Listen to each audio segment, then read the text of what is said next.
옆 사람하고 인사 이렇게 나누겠습니다. 내년에 꼭 같이 갑시다. 예. 선교 보고를 들어서 알겠지만 벌써 이미 그런 후회가 지금 속에 계시는 줄로 압니다. 나도 선교 갈 걸. 이게 선교가 끝이 아닙니다. 우리 교회에서는 1년 365일 내내 어른 선교에서도 계속 가고 있어요. 지금도 인도네시아에서 지금 선교 중에 있는데 거기에 우리 청년 가운데에도 몇 분 참석한 분 계시고요. 곧 있으면 추석 시즌에 또 네팔로 갑니다. 그때도 이제 가는 청년도 있듯이 어른 선교, 청년 선교 따짐 없이 그냥 어느 선교로 가시면 됩니다. 그런데 선교지에 가시면은 가본 사람만 아는 선교지에 부어지는 하나님의 놀라운 은혜가 있습니다. 그 은혜를 경험하시고 직접 누려보시기를 주의 이름으로 축원합니다. 그럼 이제 야곱과 라반 그리고 하나님이란 제목으로 말씀 나누겠습니다. 19세기 말에 미국이 빈부격차가 지금도 심하지만 그때도 대단히 심했었던 때입니다. 그때에 사상 초유의 갑부들이 들어서는 한편 이제 노동자들은 아주 극심하게 고통을 받던 시대였습니다. 그때의 상황 속에서 미국이 치열하게 이제 선거를 이제 진행을 했는데 그 선거 끝에 지금도 막 대선 되게 이슈잖아요. 선거 끝에 노동자들에게는 아쉽게도 또 부자들의 편인 윌리엄 맥킨리가 당선이 되는 일이 벌어졌었습니다. 그래서 그때 이제 부자들 JP 모건이나 록펠러 같은 재벌들이 이제 한 번도 또 자기들의 세상에 왔다고 대단히 좋아했었습니다. 그런데 이제 그들에게 걸림돌이 있었는데 그 걸림돌이 누구였냐면 당시에 뉴욕 주지사였던 시어도어 루즈벨트라는 사람이 대단히 걸림돌이었습니다. 이제 2차 대전 때에 그 프랭클린 루즈벨트가 아니라 그 전에 시어도어 루즈벨트라는 사람이 있었습니다. 이제 그 사람이 이제 뉴욕시 이제 주지사였는데 이 사람은 그런 기업들의 규제를 이제 많이 걸었고 좀 노동자들의 편에 주로 쓰는 사람이었습니다. 근데 이제 재벌들이 이제 자기들이 미는 그런 이제 윌리엄 맥킨리가 당선이 됐으니까 이제 어떤 식으로 이제 견제를 해서 루즈벨트를 이제 막을 수 있을까? 자기들이 더 편하게 사업을 할까? 이제 이거를 같이 막 고민을 한 겁니다. 고민을 한 결과 최고의 두뇌들이 모여서 고민을 한 결과 어떤 결론을 내렸냐면 아주 젠틀하면서도 좋은 방법이 있었습니다. 그게 뭐냐면 맥킨리 대통령에게 부탁을 해서 이 루즈벨트를 부통령으로 만들어 달라고 부탁을 하는 거였습니다. 그러니까 실제적으로 부통령이 되냐면 이제 대통령이 있는 한 아무것도 할 게 없는 게 부통령이라서 부통령으로 앉혀놓고 허수아비로 만들어 버리면 되겠다. 이게 그 재벌들의 어떤 합법적이고 상당히 지혜롭고 젠틀하면서도 이제 그 루즈벨트의 견제를 막을 수 있는 최선의 방법이라고 생각을 해서 이것을 실행을 해낸 겁니다. 그래서 윌리엄 맥킨리 대통령을 찾아가가지고 루즈벨트를 실제로 부통령으로 앉히는 이런 그 자기들의 어떠한 잔머리에 쾌거를 거두게 됐습니다. 그래서 이제 계획대로 루즈벨트가 부통령이 되자 이제 재벌들은 드디어 이제 아무 견제 없이 자기들의 시대가 왔구나라고 생각을 했는데 예상치 못한 일이 벌어집니다. 뭐냐면 그 재벌들의 편이었던 그 윌리엄 맥킨리가 갑자기 암살을 당하는 일이 벌어진 겁니다. 그래서 재벌들의 계획과는 다르게 전혀 예상치 못하게 이제 그 뒤를 이어서 루즈벨트가 대통령이 되었고 재벌들을 견제하고 기업들을 규제하는 개혁을 단행하게 됩니다. 이것이 실제로 역사 가운데 일어났던 이제 재벌가들이 잔머리를 썼지만 호되게 당하는 일이 벌어졌던 사건입니다. 그렇습니다. 세상을 살다 보면 잔머리를 쓰는 사람들을 종종 보게 됩니다. 하고 잠깐의 상황으로 보자면 그런 잔머리 쓰는 사람들 잘 나가는 것 같지만 참 희한하게도 긴 시간을 두고 보면은 그 잔머리가 오래가지 못하는 것을 볼 수가 있습니다. 오늘 말씀의 주인공인 야곱 그리고 라반이 나오는데요. 야곱 우리가 알듯이 야곱은 대단한 잔머리꾼입니다. 두뇌 회전이 상당히 빨리 돌아가는 사람이고 그 잔머리로 자기의 형마저도 속인 사람이 바로 이 야곱입니다. 그 잔머리의 대가인 야곱이 이번엔 자기보다 더 대단한 왕 잔머리를 만났습니다. 그런데 그의 이름이 바로 라반입니다. 이 라반은 이 잔머리와 야비함에 있어서 야곱을 훨씬 능가하는 사람입니다. 이 라반은 어떤 사람이냐면 자기의 이득을 위해서라면 가족까지도 서슴없이 이용하는 사람, 그 사람이 바로 이 라반입니다.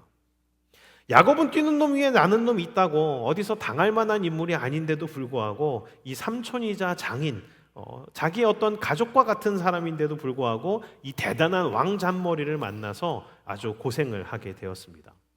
그래서 야곱은 지금 이제 아내가 넷이나 되고 자식도 이제 거의 12이 가까웠게 됐는데 이 라반 계속 밑에 있다가는 망하겠구나라는 생각이 들었습니다. 그래서 이제는 더 이상 이곳에 있어서 비전이 없겠구나 싶어서 라반에게 선언을 합니다. 삼촌, 이제는 제가 이용당할 만큼 이용당했어요. 이제 식구들 데리고 떠날 수 있게 해주세요 라고 부탁을 합니다. 그런데 이때 라반이 야곱을 굽고 말립니다.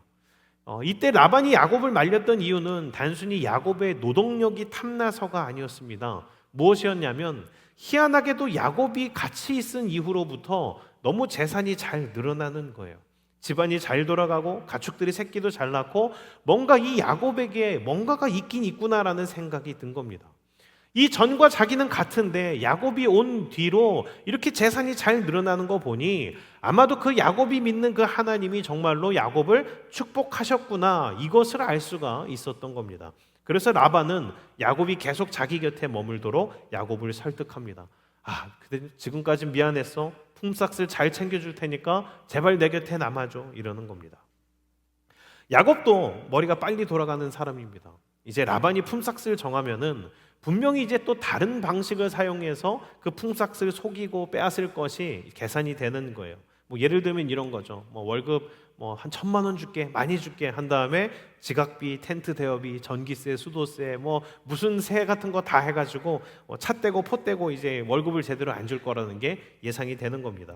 그래서 야곱은 어떤 삼촌이 부르는 품삯을 달라고 하는 게 아니라 하나님이 미리 말씀해 주신 조건을 말합니다. 그 조건은 그거였습니다. 삼촌, 이제 월급 말고 양이나 염소가 새끼를 낳았을 때 점이 있거나 얼룩이 있는 그런 짐승을 낳으면은 제 재산으로 허락해 주십시오. 이 양과 염소는 원래 점박이와 얼룩이 잘 안 나옵니다. 양을 좀 쳤던 사람들이라면, 당시에 사는 사람들이라면 다 알고 있는 상식입니다. 그러자 라반은 이런 조건이라고? 이게 웬 떡이냐 싶어서 이를 흔쾌히 허락합니다.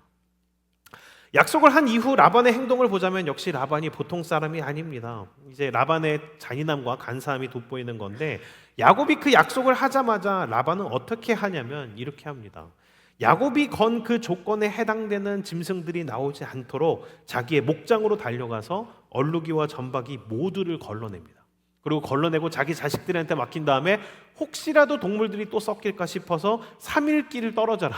자기 자식들한테 우리 목장에서부터 3일 길 떨어진 곳에서 너희들은 목축을 해라. 얼룩, 점박이 있는 거 다 가져가라. 그래서 순수한 하얀 양, 순수한 검은 염소만 남겨서 우리 목장을 운영하면 야곱이 가져갈 재산이 아예 없을 거다 생각을 해서 단 한 마리 주는 게 아쉬워서 그렇게 술수를 씁니다. 이렇게 한 거는 단 한 마리도 줄 수 없다라는 라반의 욕심이 표현된 겁니다. 야곱이 이제 큰일 났습니다. 이제는 무보수로 진짜 일하게 생긴 겁니다. 상식적으로 얼룩이와 점박이가 나오려면은 유전적으로 얼룩이와 점박이 부모가 있어야만 됩니다. 그것이 없으면 나올 수가 없습니다. 그런데 여기에 기껏해서 대응하는 야곱의 반응이 뭐였냐면 이것이었습니다. 성경에도 나와 있는데요.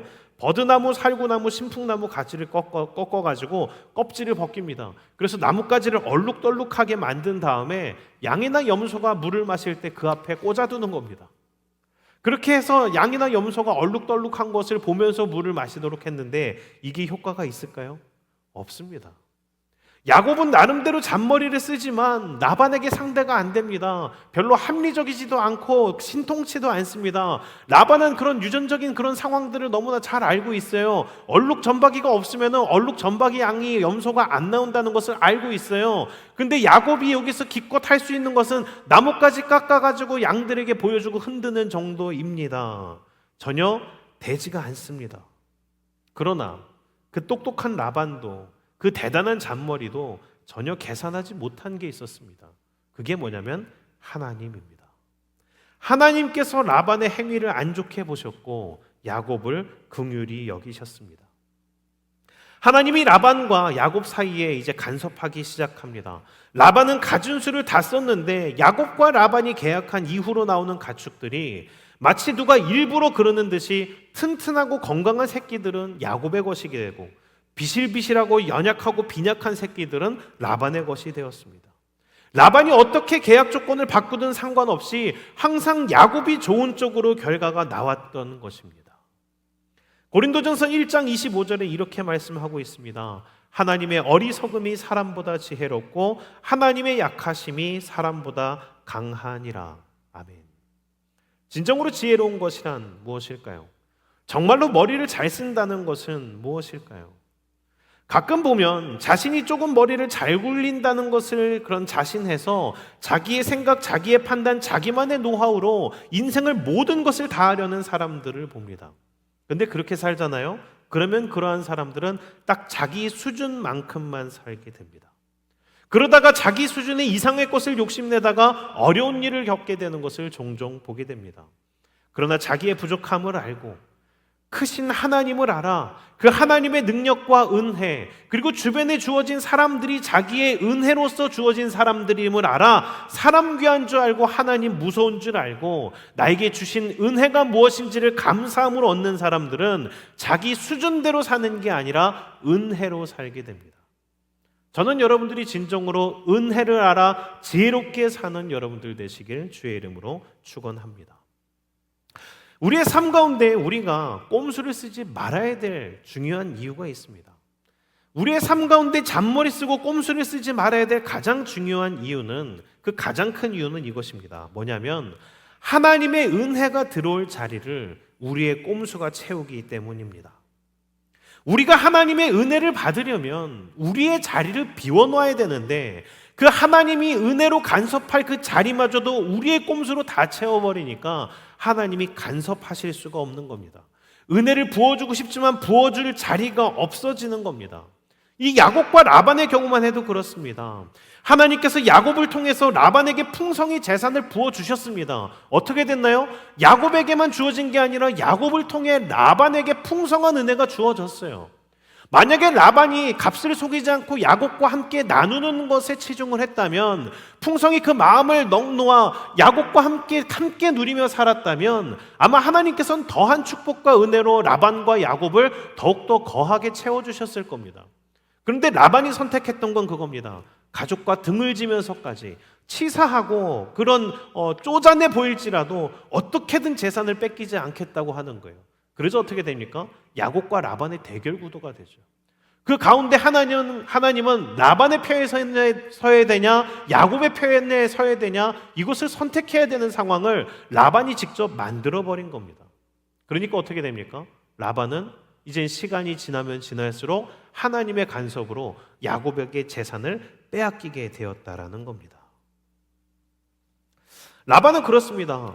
눈앞에 욕심만 부리다가 사위와의 관계도 잃었고요, 딸도 잃었고요, 재산도 잃었습니다. 잠깐은 자기의 이득을 보는 것 같았겠지만, 자기가 잔머리를 쓰면 그냥 할 수 있을 것 같았겠지만 결국엔 다 빼앗기게 되는 일들이 벌어지게 된 겁니다. 이 야곱과 라반 같이 사는 가운데 저는 야곱이 이런 것을 그래도 배우게 됐으리라고 봐요. 아, 그렇게 속여도 소용없구나. 하나님이 하시고자 하면 자기보다 더 대단한 라반이 그렇게 잔머리를 썼지만 결국 하나님이 채우고자 하시는 자를 채우시는구나. 그러니까 내가 라반과 같이 그렇게 아등바등 사는 게 아니라 하나님을 의지하며 살아야겠구나. 이것을 배웠을 것 같습니다. 예전에 한 목사님의 간증을 들었어요.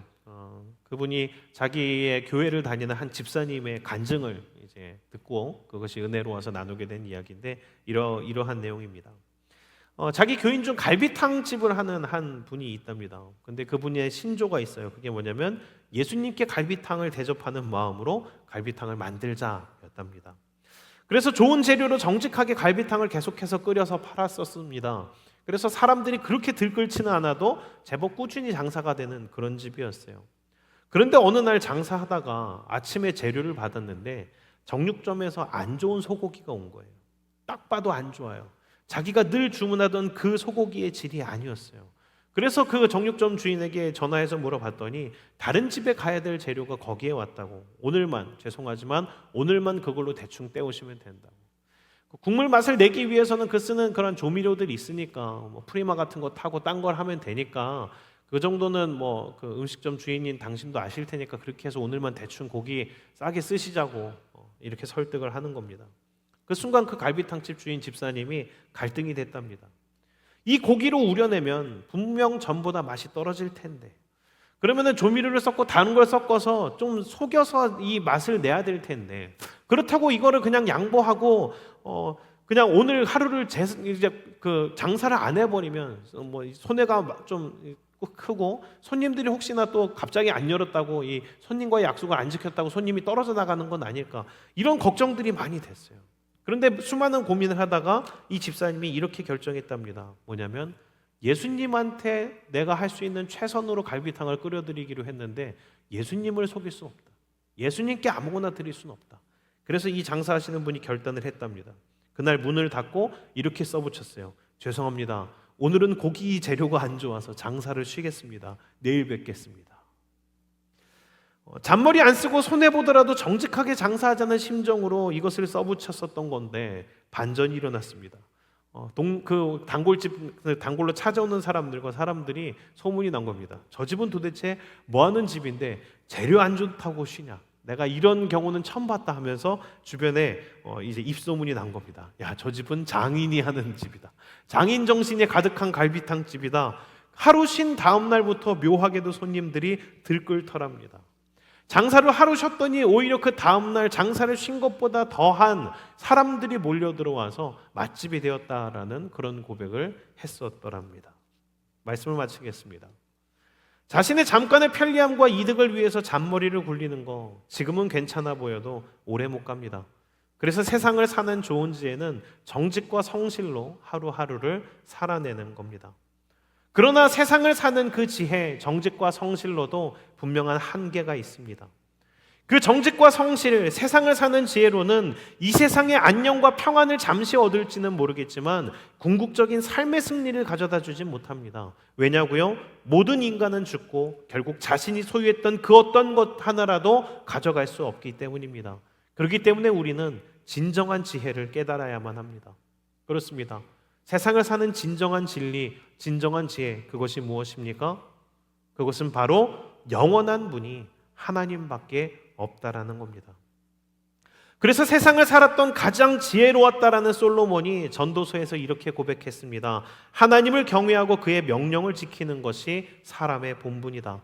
너는 공고한 날이 이르기 전에, 나는 아무나기 없다고 할 해들이 가깝기 전에, 너가 늙기 전에 너의 창조주를 기억하라. 아멘. 그렇습니다. 가장 지혜로운 것, 영원하신 하나님을 의지하는 겁니다. 여러분들의 삶을 지켜보고 있고 여러분과 함께 하시는 하나님을 신뢰하고 하나님을 의지하는 모두가 되기를 원합니다. 하나님과 동행함으로 하나님께서 주시는 은혜로 사는 우리 모든 승리 공동체 되시기를 주의 이름으로 축원합니다.